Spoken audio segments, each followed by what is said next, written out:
Hello Gemini, welcome to the Plaid Sheep Oracle.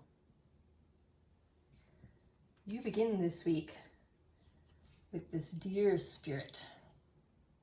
It says, bring a gentle touch.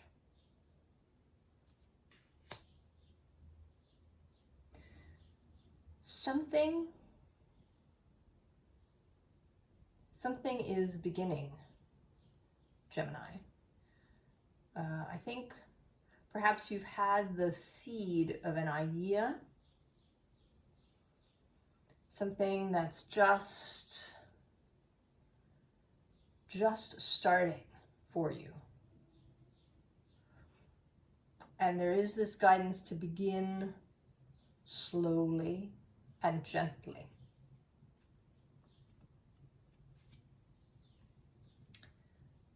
Tiny triumphs. And this isn't about triumphs that are small.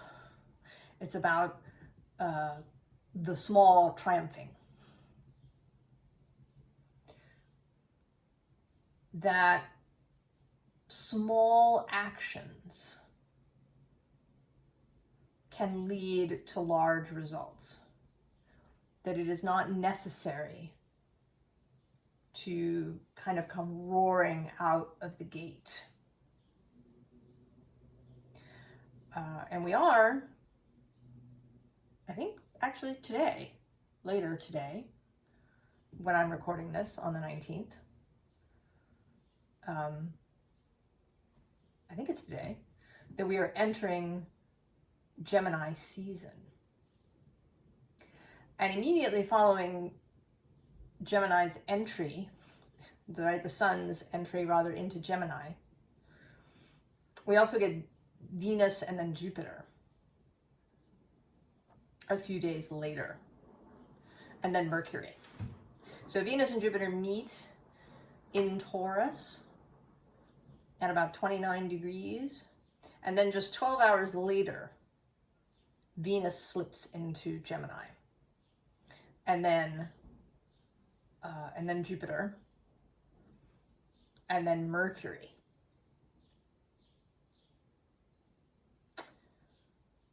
So there's going to be this Gemini stellium.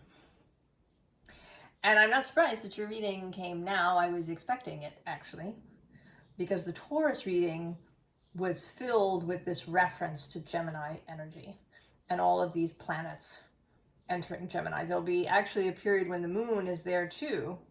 And so it'll be the moon and Jupiter, Mercury, the sun, and Venus. 5 planets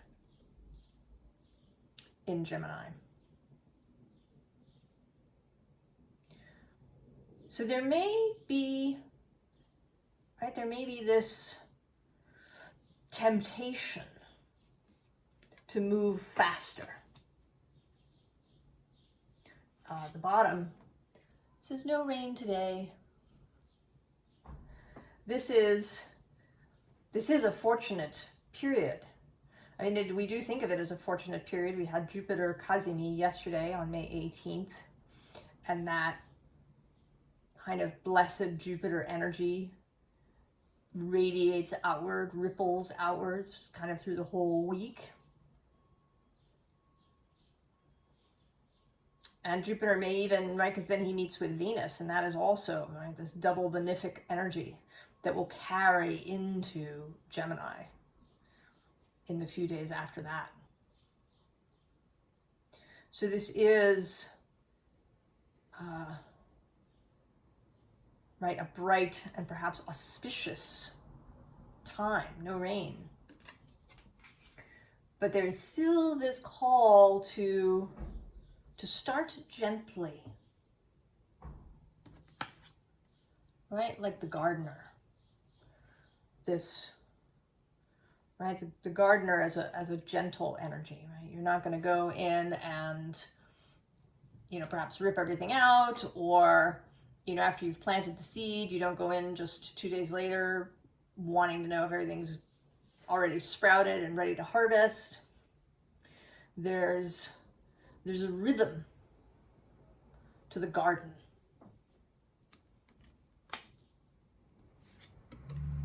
And then the sea witch too, the rhythm of the ocean, the tides coming in and out, the currents that move. There may be spaces and times for rapid energy. But right in the beginning, we want to bring this gentle energy, this quiet energy. And it's partly because it's, I don't know, I don't want to say there's a long way to go, but it's we're not trying to get from start to finish immediately. This is something that's going to unfold. I mean, it may be something that's going to continue to unfold for the rest of your life in some way.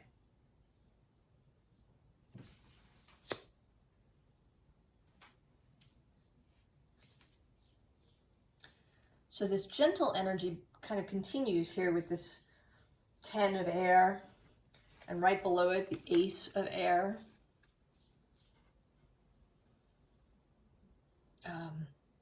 I feel like this Pegasus today is flying almost soundlessly. That he's not rushing through the air, but flying almost soundlessly. And this idea that this is going to begin in the mind, to really take time to maybe to savor this idea in the mind, to really think about it. The bottom of the deck is the Queen of Air. So there may also be a suggestion to get really clear on what it is and how you want to proceed. That there aren't, extraneous parts or anything that's unnecessary. That you have everything that you need, at least to begin with. That you have spoken to the people that you need to speak to.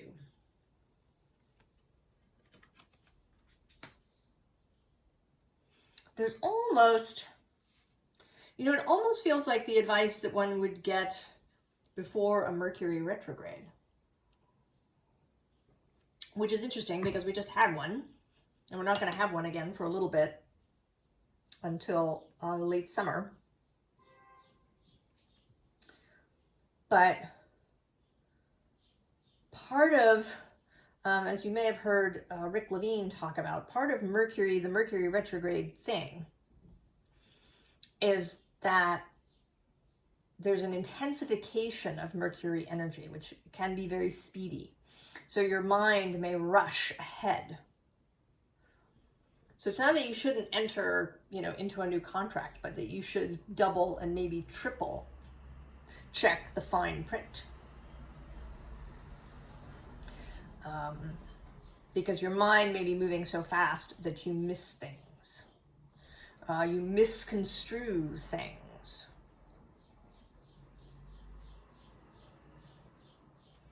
And there's a little bit of that here, just to proceed slowly. And even in this messenger of water, right? We start small. I mean, rather than this being about messages, this is coming through as you kind of speaking this thing, whatever it is, into being. And that you're starting small. That you've conjured this little seahorse to begin with. That you begin in this small place. With the Four of Air, right? This is more energy of consideration and contemplation, reflection. Do I have everything? And this too, this Three of Water is coming through as, do I have everything? She's got all these baskets of pearls Do I have everything? Double checking.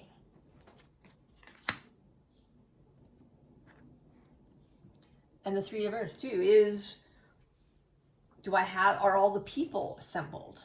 Or all the parts assembled? I almost see this, right, like there's a, kind of a field in front of you that has people and things that are related to whatever this is, and that you're looking out on them to make sure that you have everything. The other metaphor that's coming to mind is IKEA furniture, or any furniture that you're going to put together, and that it's a good idea to lay all the parts out. You check, you make sure that you have all the parts. You read through the instructions from beginning to end so you don't miss things. This is something that you're meant to do if you're knitting as well. You're, a beginner, and sometimes not so beginner mistake is to just start the pattern without reading all the way through, and then you discover that, while you were doing this other thing, you were also supposed to be doing something else at the same time. So just take it easy. Double check. Don't let your mind kind of rush you into action, because there's absolutely going to be time for that, and we now are coming into that space. So we have the Knight of Vessels and the King of Vessels. And what they feel like to me today is precision. This heron looks very precise. Of course, he can balance for long periods of time just on one leg, and there's some precision about that, right? A groundedness. But then there's also, his long pointy beak. He's not like a pelican with a big scoop. He, grasps things precisely under the water. And then the knight with this, eel shape,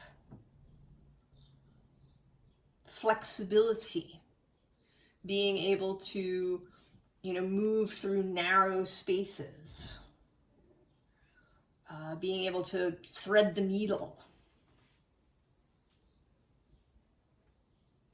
having, with this being cups and water, having emotional ease, emotional balance.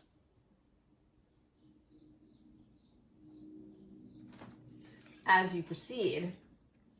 And then below the Knight of Vessels, we have this Four of Stones. Not so much protection, but stability. So we've crossed all your T's, you've dotted all your I's, you've proceeded gently. You've brought everybody in if there's more people involved. All the components are there. You've laid everything out. And you feel really, you're stable and you're confident. Because then the next thing is the Tower, the blasted oak. So once this begins, it's going to start moving more rapidly. Changes are going to start coming more rapidly. We start with this tower, and then we move to the Great Bear, who is judgment, and this entry into this cave. That when this begins, whether it's, and I don't know what it is. I don't have any sense at all whether this is business or family or, moving to a foreign country and having to have all of your documents in order. I don't know what it is. You're going to know what it is. If you don't know it yet, you will. Sometimes I see this as you exiting, but now I see you as you entering. Because then we have you here in this kind of intermediate phase. You've made your plans, you've done your pre-flight check, to change metaphors again, and now you are taking off.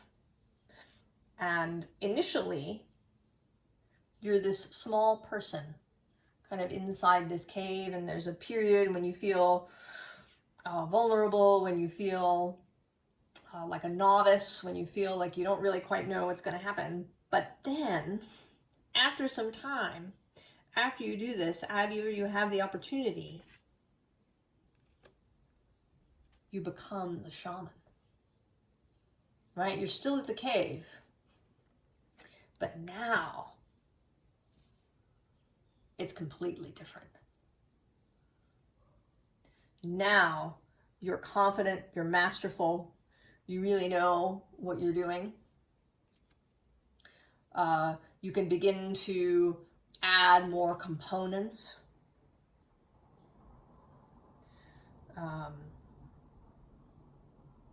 You know, if we take the furniture metaphor, you know, maybe you go from putting prefab furniture together to, you know, maybe putting your own furniture together.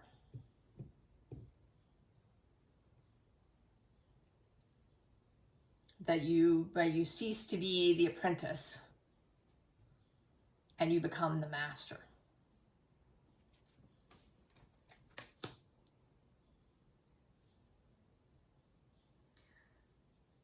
So some of the results of this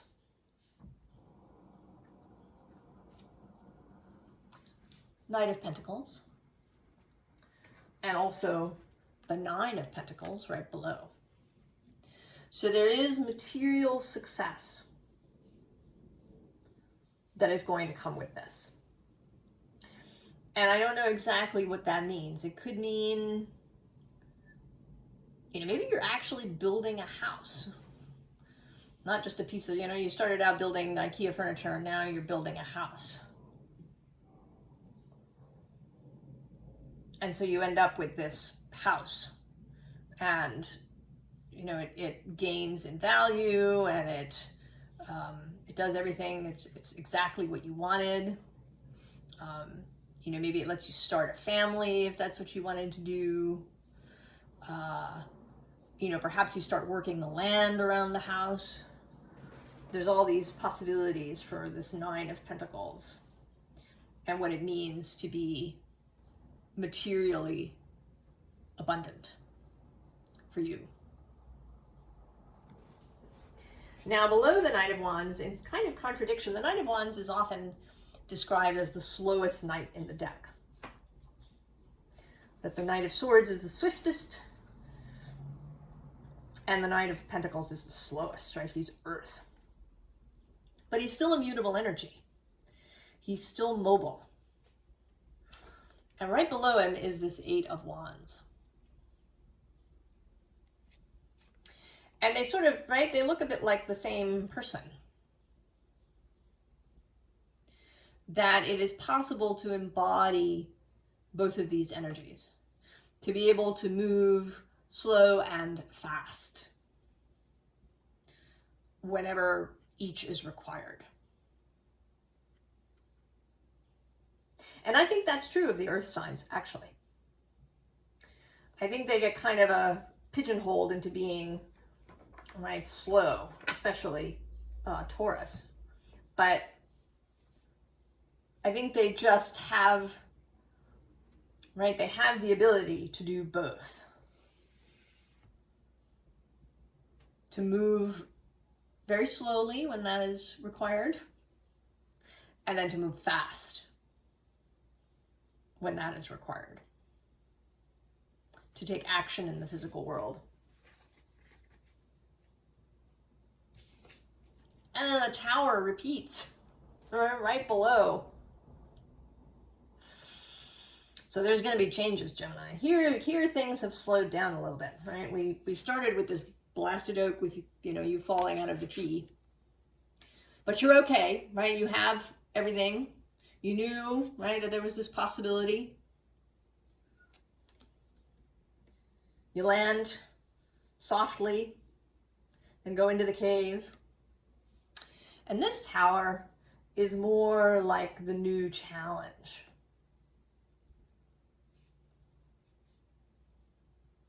The new challenge that is presented, that comes to you as a result of this mastery.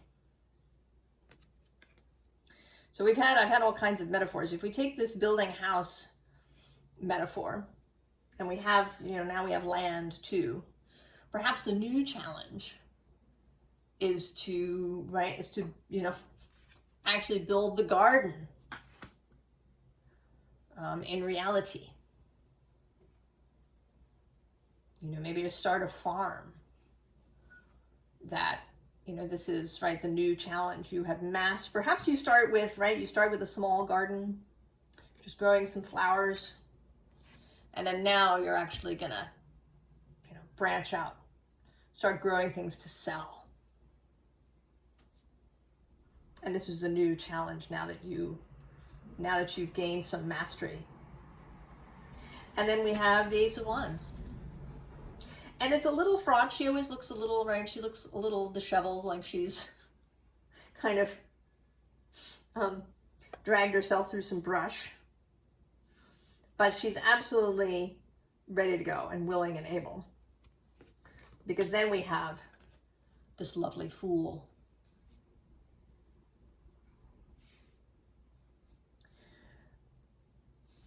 And the next, right, the next challenge. There's never just the one. And it does seem to me that whatever this thing is, it is very much something that will continue to unfold, right? This long way home. That it's going to start with one thing. And then there'll be, you know, a next phase. And then something else after that. And that with each change, you know, you will grow. You'll grow your skills. You'll grow your competence, your mastery. As you go. So whatever it is, isn't, right? It's not like a single project unless that definitively leads to something else. And then we also have the Wheel. So there is an element of the universe moving. There's an element of pieces that you don't know. There's an element of the future that you cannot see. Right? We're only seeing so far. We're kind of seeing, right? We see this initial stage where you dream and you get all your stuff together. And then you make a start and you grow it, you get more competent. And then there's yet another phase that begins to open up. But that's as far as we go. We don't really know what happens now. So I think you're only going to be able to see part of the way ahead. And then really that's probably all to the good.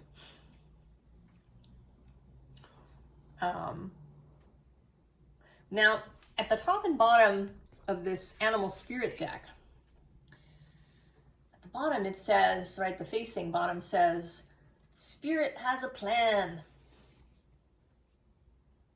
And this is, for me, this top card is the kind of visible underlying, something that you, right, that you can see, at least partly. So it may be that you have had this sense of something coming on.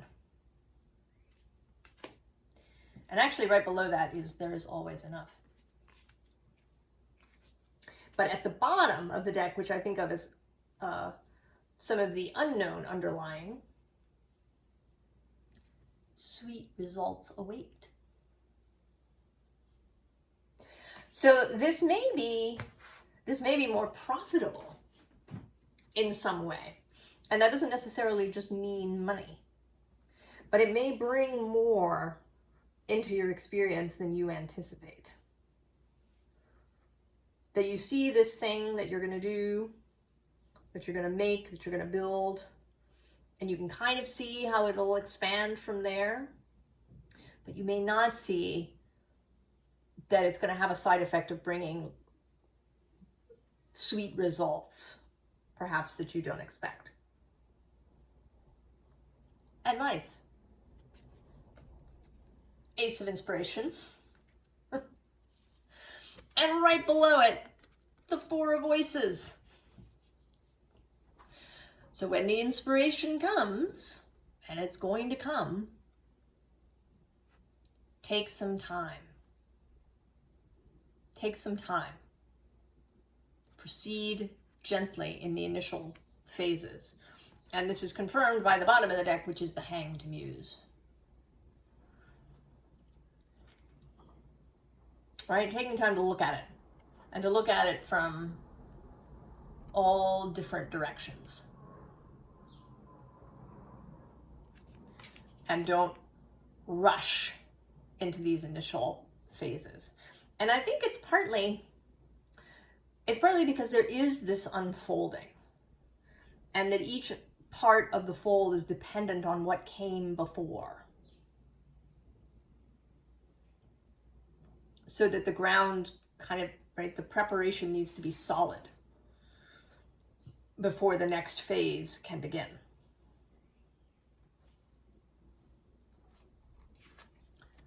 Seven of Inspiration. Hold the vision. Hold the vision.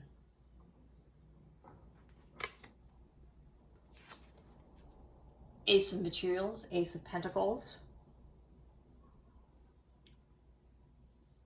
Accept what comes. Receive this new thing. And also be prepared for the unexpected a little bit.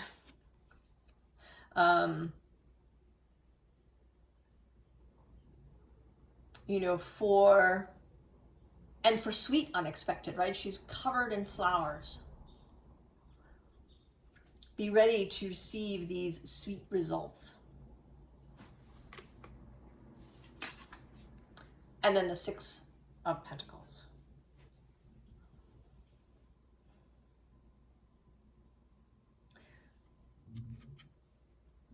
This feels like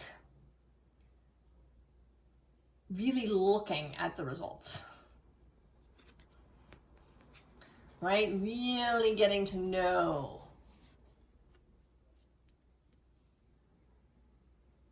I don't see this as, you know, sort of as two people, but as, right, this Gemini energy. Really getting to know each rose here, each part. So taking the time, take the time, Gemini, to get to know whatever this is, and to get to know each stage. Even if you are feeling this energy or pressure, perhaps to move suddenly, to move fast, right out of the gate. There is a time. There will be a time for speed. But it's important to go slow when you need to go slow and fast when you need to go fast. So that all the parts are in place for the next stage when it comes. And I don't know how, you know, this seems like kind of a long unfolding. Like we may be talking, you know, not just about weeks, but about months. Or even, you know, a couple of years as whatever it is, you know, builds up. And it may depend on who you are and what we're talking about.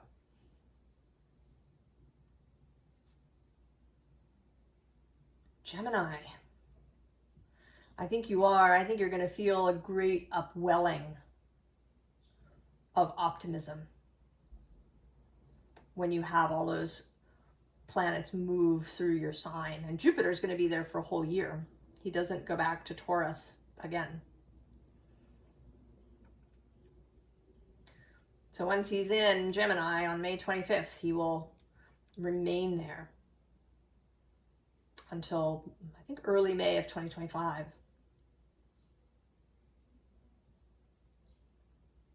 So it could be that this is a whole, you know, that it'll be a year in the initial unfolding, or maybe it'll be a year in just what we've seen so far. I don't know. You will know. I hope you will know. At least, right, this initial part. I wish you all the very, very best, Gemini. And I hope that this is exciting and fun and profitable for you. I will see you next time. So long, Gemini.